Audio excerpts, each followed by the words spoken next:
Ladies and gentlemen, you're listening to an all-new episode of Rocket Fuel, New York Jets podcast. I am your host, Alfred Parsar Jr. Rocket Fuel is a proud member of the GRYD network, and on this podcast, we're going to talk about a few things about the New York Jets heading into the 2022 NFL season's Week 5, and we're going to preview the upcoming matchup between the New York Jets and the Miami Dolphins, including strategy, keys to the game, advantages and disadvantages that the New York Jets have, as well as the injury report and the latest news on the Jets. But before I get into anything Jets related, we got to talk about a couple of things NFL-wide. The first being the serious issue of concussions. Again, we are in the middle of Week 5 here in the National Football League in the 2022 season. Last week, Thursday, Week 4, the Cincinnati Bengals and the Miami Dolphins played a game on Thursday Night Football. And as you've heard by now, unless you're living under a rock or you just don't follow sports, Tua Tagovailoa of the Miami Dolphins, the starting quarterback, exceptional talent, phenomenal talent, he took a sack, head bounced off the turf, and his body went into what is known as the fencing position, where his fingers curled up, and it was a very difficult sight to see, very difficult thing to watch.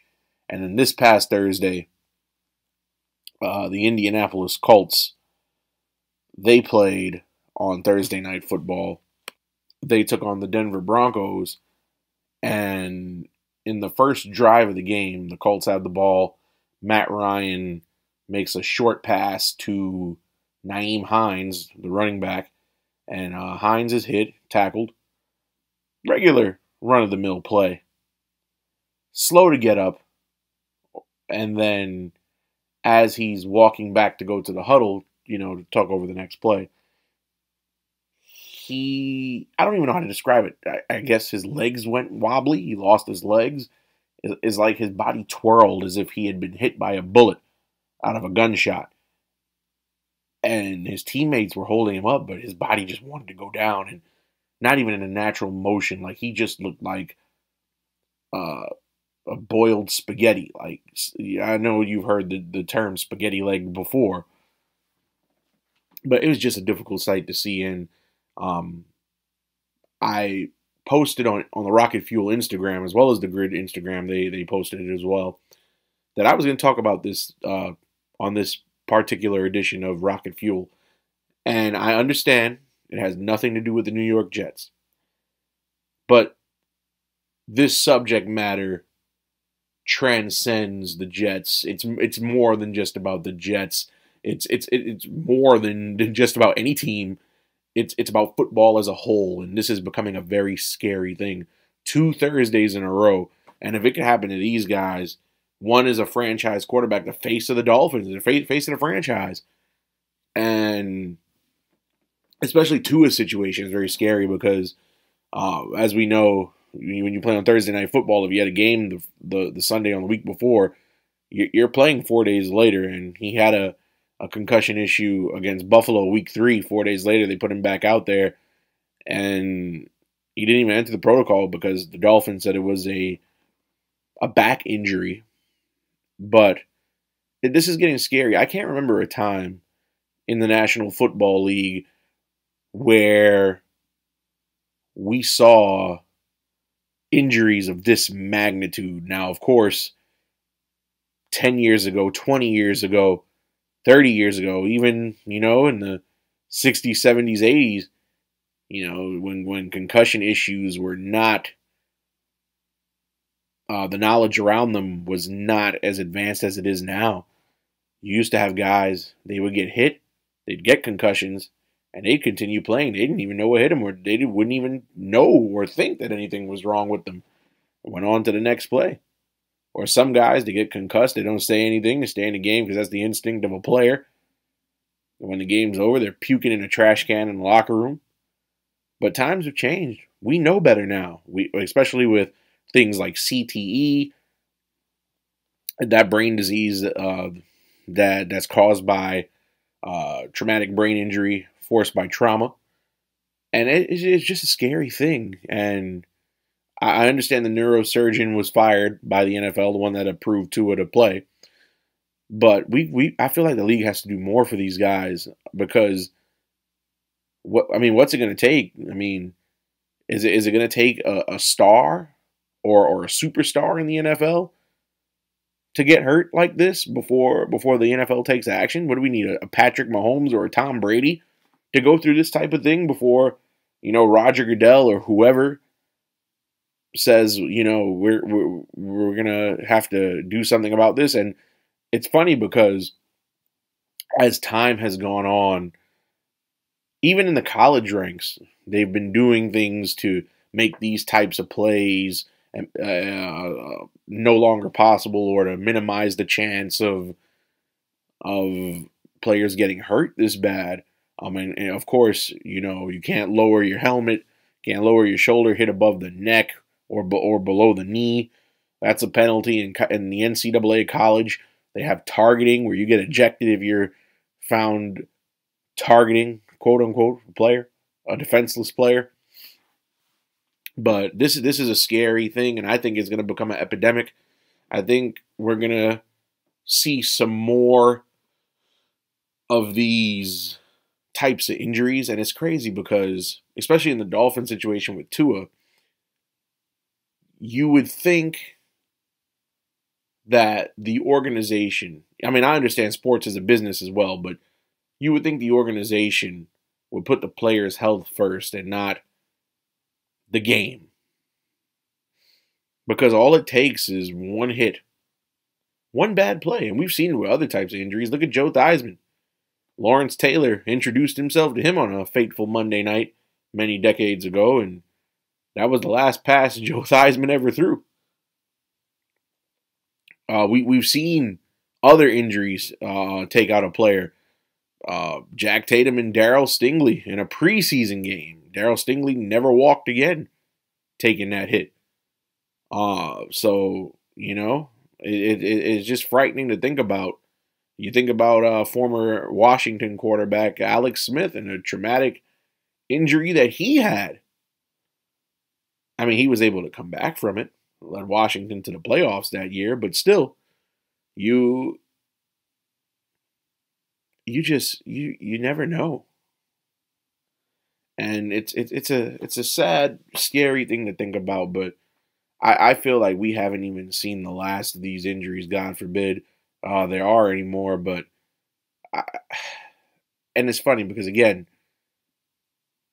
concussions are common in football, and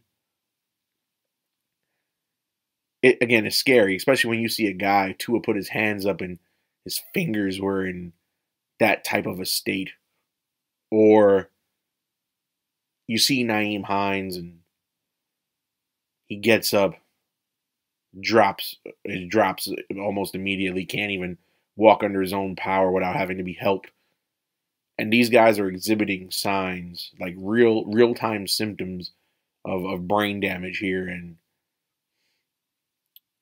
former WWE wrestler turned neurologist Chris Nowinski, who's done a lot of research on CTE in the last 15 years or so, even he recommended that Tua retire because, he basically had 2 concussions in a week. So this is the type of thing that can permanently change somebody. And, sometimes, the athlete will be like, yeah, I'm okay, I want to go back out there. But you got to save him from himself sometimes. I don't know. I feel like the NFL, I don't know what the answer will be. I don't know what the answer is. But a lot of these guys are going to keep getting hurt. And we don't need to see any more of these horrific injuries. And remember, this is on television. All these games are broadcast, especially 2 Thursday night games, national television. Well, if you have Amazon Prime, but who doesn't have Amazon Prime nowadays? But this is broadcast to the world, and people are going to witness this. And, I had a conversation with somebody who had a child. The child expressed that they wanted to be a football player when they grow up. But seeing things like this, I don't think I'd want my 6, 7, 8, 9, 10, 11, 12-year-old or high school age kid playing football. this is the type of injury you could sustain. I played football in high school, and I may have been concussed and not even known it, because there have been times I was knocked loopy, but never that bad. But I just had to address this because it's happened 2 weeks in a row, 2 nationally televised games in a row, and it's just scary. It's very scary. And I don't know what the answer is, but I think Roger Goodell should do something. You know, maybe a rule change, or I don't even think a rule change, because Nyheim Hines is a running back. So what rule change can you possibly? I guess there's already a rule change. You can't, no helmet to helmet. So I mean, I don't even know what they can do, but it's bad. It's really bad. And I mean, kudos to the NFL for firing that neurologist, but I think more can be. I think more can be done. Again, I don't have the mind to tell you folks what can be done, but that's my take on that. Moving along, the New York Jets sit at 2 wins and 2 losses on the season, entering Week 5. Week 5, Sunday, MetLife Stadium. The New York Jets host the Miami Dolphins, ironically, who we just talked about. They're coming off of a win last week against the Pittsburgh Steelers, and I did call it. The Steelers benched Mitchell Trubisky in the latter half of that game, and the rookie Pickens got picked apart by the Jets defense. Breece Hall with a go-ahead touchdown to take the lead late, and the Jets held on to win that ball game. So, the Miami Dolphins, and this is going to be very interesting. The Miami Dolphins, no Tua Tagovailoa since the incident 2 weeks ago. This is the Dolphins' first game since that game, because that game was last week in Week 4 on the Thursday night. We are now currently in Week 5. And Teddy Bridgewater will be the quarterback for the Miami Dolphins. Bridgewater now, even though he's a backup, Bridgewater, I wouldn't consider Teddy a true backup by definition, because he was once a starter in the NFL with the Minnesota Vikings, and he has put up decent numbers throughout his career. But Teddy Bridgewater at the helm, Jaden, Waddle, and Tyreek Hill both banged up. So there's a chance that the Jets could pull this one off, and we're gonna go over it. And before we get into it, again, just want to emphasize, a lot of people are saying, "Oh, Tua's out and Bridgewater's in," but last year as a starter for the Denver Broncos, even though the Broncos didn't make the playoffs, were not that much of a competitive team, Teddy Bridgewater, 18 touchdowns to 7 interceptions last season. But let's get into the nuances of this particular game against the Dolphins for Week 5. The New York Jets hold 3 distinct advantages over the Miami Dolphins, in my non-expert particular opinion. Number 1, the Jets' right defensive tackle, Quinton Williams, has an advantage over the Dolphins' left guard, Liam Eichenberg. Reason why I say that is because Quinton Williams, he's enjoying an outstanding start to the 2022 NFL season. He's first amongst defensive tackles in quarterback hits with 6. Quarterback hits, not necessarily sacks. They could be tackles because the quarterback scrambled, or he made contact with the quarterback, knocked him down right after he released the ball, so not necessarily maybe a sack. However, he is third amongst defensive tackles with sacks with 2.5, and he is third in pressure rate at 11.8%. On top of that, he is the anchor of the Jets' run defense that ranks 6th best, allowing only 3.7 yards per carry. Of course, Quinton Williams, who plays the majority of his snaps on the right side of the D-line, he draws an enormous mismatch this week, in my opinion, with Dolphins left guard Liam Eichenberg. Eichenberg, who's a second-round pick in 2021. He began his career at left tackle, allowing the second most pressures in the NFL amongst all offensive linemen with 62. So that's a very, very telling stat there. Quinton Williams, again, is a powerhouse and a force And I wholeheartedly believe he'll have a field day with Mr. Eichenberg. Again, just my non-expert opinion. But from what I've seen from Eichenberg and the Dolphins' O-line, Teddy might get dropped. Also, while I was watching film on Eichenberg, I've come to realize that his main deficiency is his length.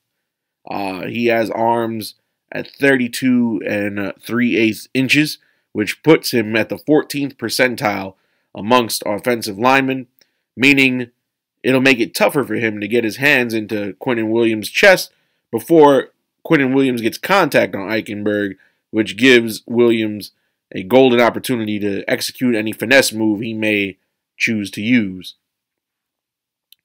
So that's that. The second advantage, the Jets' left side edge defenders against Dolphins right tackle Greg Little. Why is this significant? It's because Miami's offensive line have 3 starters who play fairly well. That's left tackle Terron Armstead, the center Connor Williams, and the right guard Robert Hunt. However, like Eichenberg, Greg Little is also a weak link on that offensive line. Why do I say that? Because the stats back it up. Greg Little is tied for 4th amongst right tackles in the NFL with 11 pressures allowed. I think that's a golden opportunity for the Jets' edge rushers, mainly Bryce Huff and Jermaine Johnson. Huff and Johnson both shared reps on the left side of the Jets' defensive line last week, Johnson playing 10 pass rush snaps to Huff's 9. Most likely, we'll see Robert Saleh and defensive coordinator Ulbrich use the same rotation that worked against the Steelers, with Johnson and Huff playing those pass rush snaps. Johnson also showing a hunch for getting a sack. He picked up a sack in limited reps during the preseason. However, he's already been a part of 2 sacks during the regular season, tying him for 30th amongst edge rushers. So take that for what you will. The interesting thing about Huff, throughout his career, Huff has been utilized as a third down specialist. He made his season debut at Pittsburgh last week when the Jets won their Week 4 matchup. All 9 snaps that Huff played came on third down. So that's very interesting to note. Particularly when Huff was in the game. And he was a short specialist, 4 yards or less on those third down plays. So very interesting to note there. Also, John Franklin Myers. This is very, very interesting to note. John Franklin Myers, he is the Jets' primary pass rusher.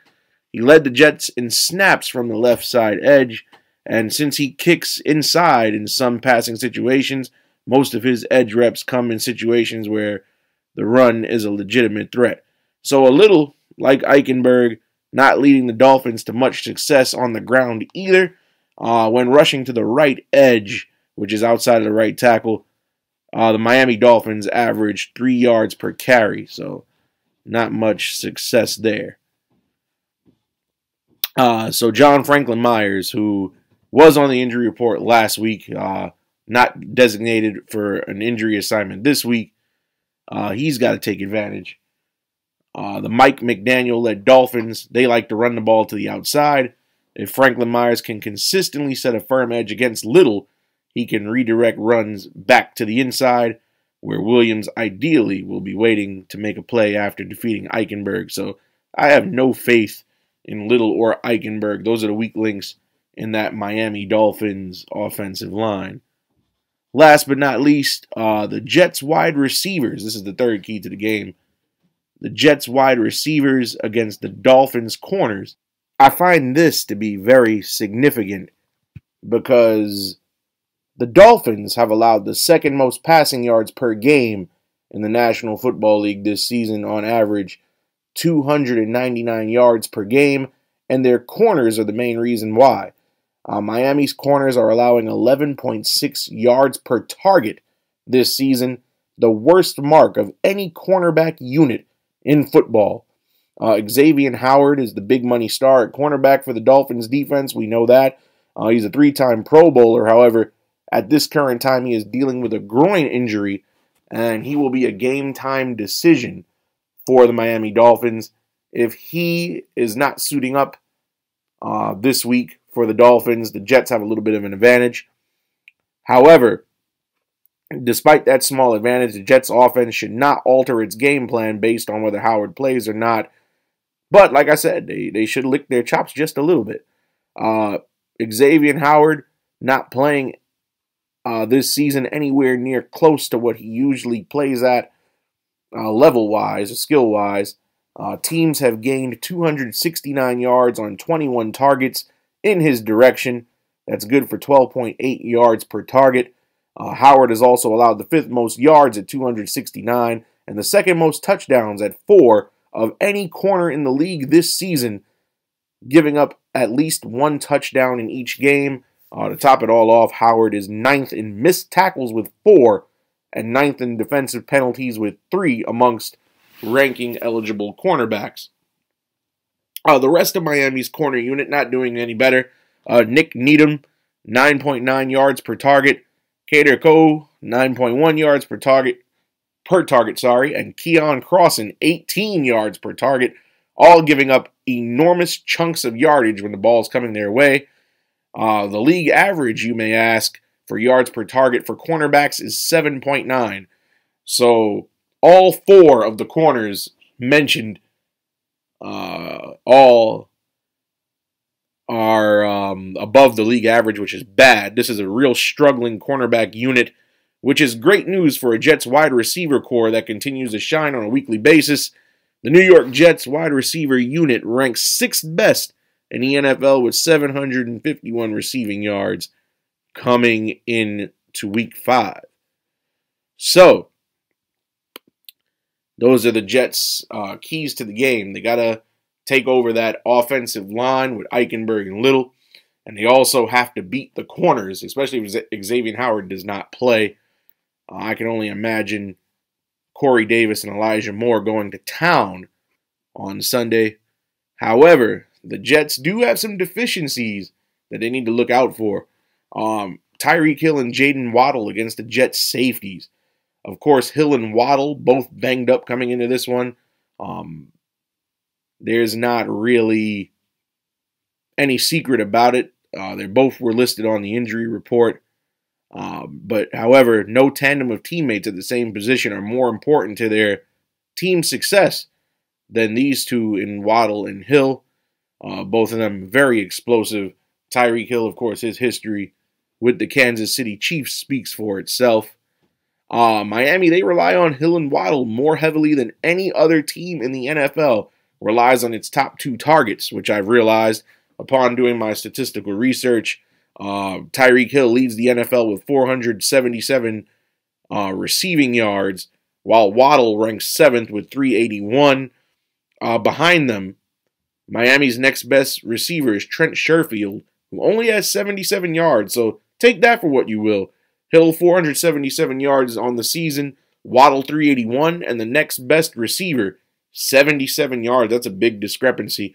If the Jets can isolate Hill and Waddle and shut them both down, Miami doesn't have a passing game. You already combine that with Bridgewater, who, again, not a bad second-string quarterback, but he's no Tua Tagovailoa, who has a better arm and is more explosive and mobile. So if they could shut down Hill and Waddle on Sunday, Miami is going to struggle. Tyreek Hill and Jaden Waddle are responsible for 70% of Miami's receiving yards and 59% of the total offensive yardage this season. On top of that, they get 57% of the team's targets. So if the Jets can contain Hill and Waddle, this game will be in reach, if not a win. The one thing, however, speed is what Hill and Waddle are exceptional at. The Jets' offensive coordinator, Mike LaFleur, was quoted as saying in a media scrum earlier this week that he thinks the Dolphins' offense is, quote-unquote, maybe the fastest he has ever seen. According to NFL Next Gen Stats, Waddle and Hill ranked first and third, respectively, amongst 62 qualified receivers who have ran minimum 100 routes when it comes to their average top speed within 2 seconds after the snap. Waddle averaging 13.91 miles per hour, while Hill is 13.77. So take that for what you will. The NFL average for wide receivers in this category is 12.44. I think the key to shutting them down, Sauce Gardner and DJ Reed. This is going to be the biggest test for Sauce Gardner. He's already matched up with Jamar Chase of the Cincinnati Bengals. No offense to Baltimore or Pittsburgh, but they didn't have any top flight receivers. He held Amari Cooper in check also in that game. Again, well, Amari Cooper had 100 yards receiving, but it was a quiet game. A quiet 100 yards, I should say. So that's number one. In the Jets' deficiencies, they're gonna have to put their corners and safeties to the test on Sunday. Also, Dolphins edge rusher Jaden Phillips against the Jets right tackle Connor McDermott. At the moment, it looks like Connor McDermott will be getting the start against Miami. McDermott, he plays for our team, but I got to tell you the truth, folks. He is a poor pass blocker. His technique is not good. His pass blocking technique leaves him highly susceptible to getting beat on the ground and around the corner with speed. We saw him last week give up the edge on a few plays, which he looked horrible. And that makes Jaden Phillips a nightmare for him. Phillips rotates between both sides of the defensive line for Miami.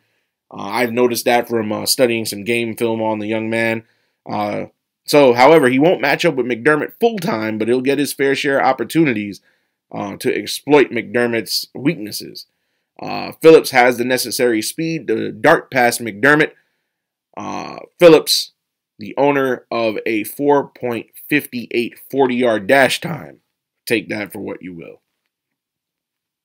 Finally, the third deficiency the Jets need to worry about against Miami, their defensive tackle, Zach Sealer, versus the Jets' left guard, Laken Tomlinson, who, yes, is related to former Jets running back and Hall of Famer LaDainian Tomlinson.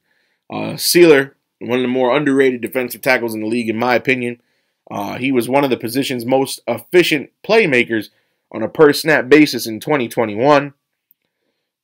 This season, he ranks 18th out of 95 qualified defensive tackles with a run-stop rate of 10.8%. That's 7 run stops on 66 run defense snaps. Last season, he was second best out of 103 qualifying defensive tackles with a 12.7% run-stop rate. He had 34 run stops on 278 run defense snaps. So, he's also no slouch in the passing game. Pass defense, he has a pressure rate of 9% since last season, recording 30 pressures on 335 pass rush snaps. That's above the 2021 league average for defensive tackles, which was 7.3%. Sealer primarily lines up on the right side of the defensive line. That means his primary matchup will be Jets left guard Laken Tomlinson, which I believe is also another lopsided mismatch in Miami's favor. And I think Tomlinson is going to have his work cut out for him.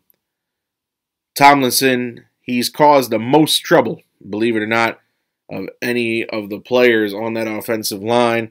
He had a decent game against the Browns in Week 2, but that's been about it. The only bright spot in his season so far. He's had poor pass blocking and run blocking.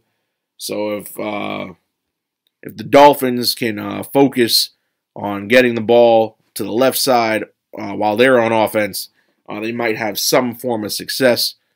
If Tomlinson doesn't show out this week, Sealer will cause havoc for the Jets offense, particularly the run game, which is manned by Breece Hall and Michael Carter. So, the injury report for the Jets this week, heading into Week 5, rookie running back Breece Hall was listed on the injury report this week. However, he will play.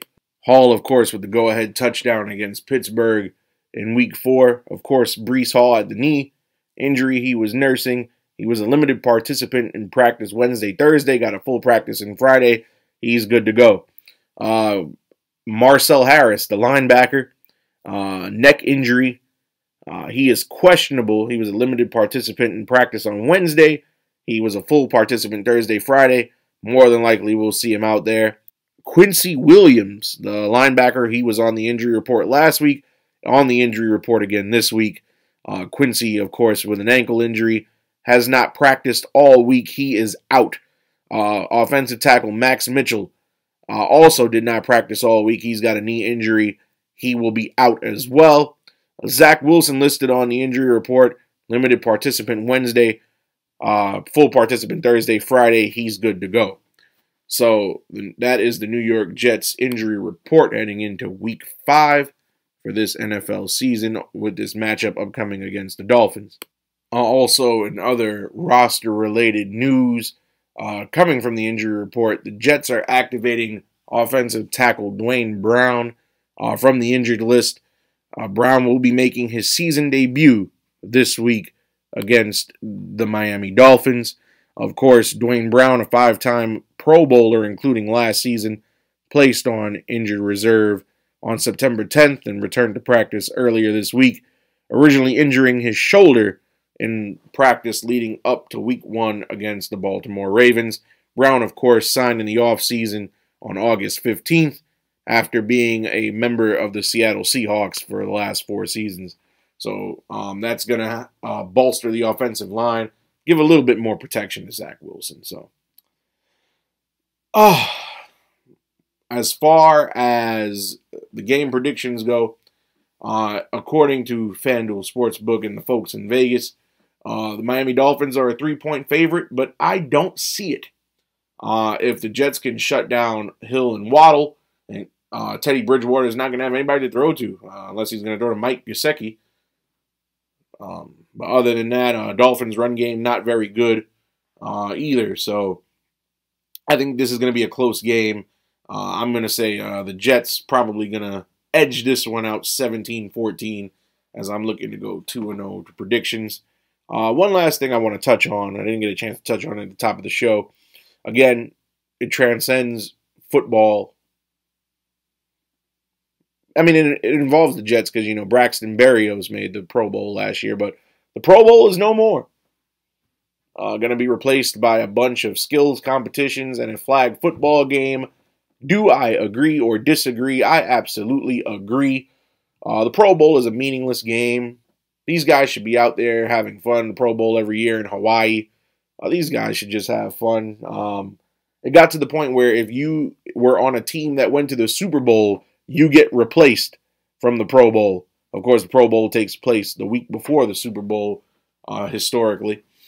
And, guys don't need to be risking injury and getting hurt because football is a tough sport, the toughest out of the 3 major American sports: baseball, basketball, football. And if you want to throw hockey in there, hockey is a little bit more physical, but football, just as dangerous. But you don't need guys in pads, and these guys not even giving an effort. The fans typically don't watch the Pro Bowl, or they're checked out. It's a meaningless game, competitive game. I feel like flag football, go have some fun. Very rare somebody's gonna get hurt in flag football. No tackle, no pads, no equipment. Let these guys have fun. Skills competitions are cool. I know historically they've done the punt, pass, and kick competitions and 40-yard dashes during Pro Bowl weekend, but I feel like out of all the major American sports, the NFL has the least entertaining all-star festivities for the fans. Of course, Major League Baseball has the Home Run Derby. There's a celebrity softball game, the Futures game. And the NBA, of course, All-Star Saturday night, skills competition, 3-point contest, slam dunk contest, and then the All-Star game itself, which historically has been competitive. If you don't believe me, go boot up NBA 2K23 and play the Jordan Challenge. But the NFL doesn't need an actual football game to commemorate all-star selections. Just name guys to the Pro Bowl teams and have an event where everybody can have fun. The last thing you need, especially with the history of concussions the last 2 weeks, as I brought up in the beginning of the program. Last thing you need is a guy getting knocked loopy in a Pro Bowl in a game that doesn't mean anything. You end somebody's career. So I'm all for it. Well, I've said everything that's on my mind relating to the Jets and relating to football as a whole. So it's been another edition of Rocket Fuel, and I'll catch you next week before Week 6. Don't forget, for those of you who would like to follow me on social media, you can follow us on Instagram and Twitter at RocketFuel_NYJ. Again, that's RocketFuel_NYJ. And of course, we are a proud member of the GRYD Network here at Rocket Fuel. So follow the GRYD on Instagram and Twitter at the GRYD Network, the GRYD being spelled GRYD. So the GRYD Network on Instagram and Twitter, RocketFuel_NYJ, Instagram and Twitter. Stay tuned to the Instagram and Twitter as we'll be bringing you updates throughout the week. Once again, this is Rocket Fuel. I'm Alfred Parsar Jr.